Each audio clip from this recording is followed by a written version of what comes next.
Luxury. And this video is about luxury. Basically, I'm trying to build a sense of the topics that I would want to be talking about over here as a semi-professional engagement. Basically, whereas one can think of luxury as something objective out there, I would argue that it is actually something that is constructed and something that can be seen as in crisis or evolving or maybe having multiple futures. For instance, we can think about China and the crisis of luxury products in China right now. And one can say, okay, maybe there was a contradiction in between the quality of the products and their price. And basically, we can argue that those international brands were simply extracting the rent in China through the excessively high prices they were charging.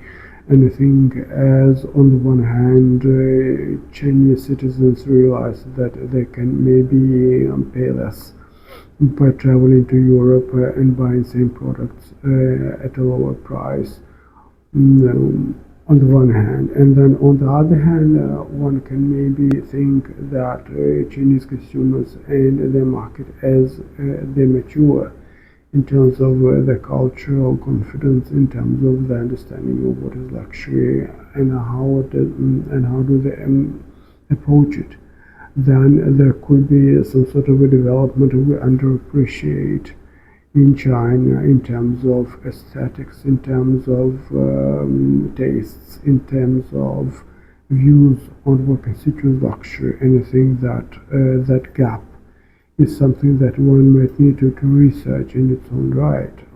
For instance, luxury cars.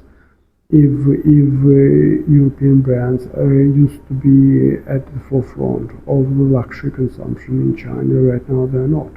And one can think that first the progress in the Chinese car making market could be so fast and so overwhelming that it has simply overtaken the prototypes one could be buying from abroad, especially from Europe or maybe even North America and China. But then, on the other hand, one can once again think on the same lines as one could think about in general luxury consumption. Maybe what constitutes luxury in China right now is different or changing, rapidly changing, as opposed to what has been the case in Europe or maybe even North America. There is a sense that maybe there has been, let's say, 20, 30 years in the West of relative stasis, of relative lack of change in culture terms. And we can think about the forgotten moment when postmodernism was introduced into the Western cultural discourse, and primarily in the North America, and then it got somehow superseded by other intellectual phenomena or pursuits or whatnot.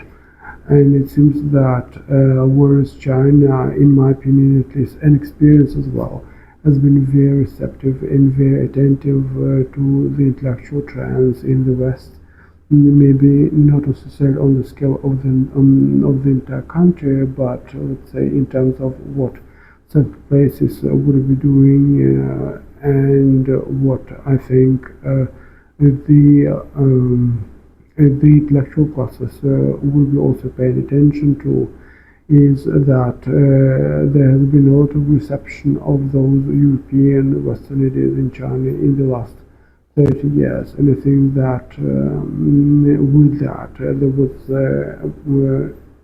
a sort of exploration and play with those ideas. And I think that the outcome of that could be something of a sense of the proper Chinese aesthetics, of proper taste in Chinese. And I think that for those trying to sell Western luxury in China, this could be something of a challenge. and something similar could be observed in terms of cinema. In China, Western films, let's say blockbuster films, etc., used to be relatively profitable, and actually they used to dominate the top 10 rankings in terms of revenues, etc. And I think right now everybody is agreeing that it is not the case any longer. Right now in China, domestic films are actually succeeding in ways that would have been unconceivable before. And I think that whereas I'm not necessarily claiming to be a sinologist, but I think that I have enough of a sense of what China is or what Asia is, that there is a certain gap that I think that one could be actually bridging, or let's say analyzing or exploring in terms of where Asia is right now, where it is going, such as maybe Singapore, such as maybe China, Hong Kong, etc., and the erstwhile West. Western Europe, North America, etc. And I think that luxury is one of those topics that can actually combine in itself a lot of very different strands of reasoning, a lot of different strands of phenomena such as market development, cultural shifts, and maybe with the East becoming more important over time than in the West, in a certain historical reversal of fortunes, which could largely be the case in the near future or even in the far future. There will be, of course, I assume, a very different sense of luxury, maybe not only in Asia but also maybe internationally.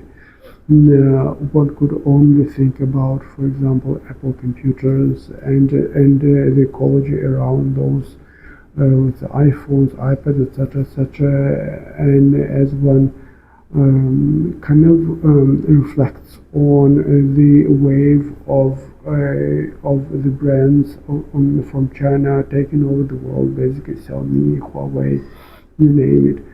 There will also be something similar going on, not only in China, but really likely in other places, such as in Latin America, such as in Eastern Europe, you name it, such as maybe in the Middle East. So there will be likely a redefinition of luxury in terms which are non-Western. By many, let's say, in many respects, or by many criteria, as assessed by many criteria, and I think that this is something that we are not yet there to realize, and some research on the topic of luxury, some research on the topic of those cultural shifts, large-scale transitions that the world is definitely going through, could be something of a vector of reflection, something of not only an avenue of thought, a sort of something to think about out loud, but also something to consult about, something to do, something more specific in research terms, even if comparatively. And it seems that Asia still is likely under-researched in many respects, and I think that as its economic weight in global affairs is going to grow, so will also be growing interest in what is going on in China, in Asia, further afield, to South Asia, East Asia, you name it, and what that means for the movements of goods, of the ideas, etc.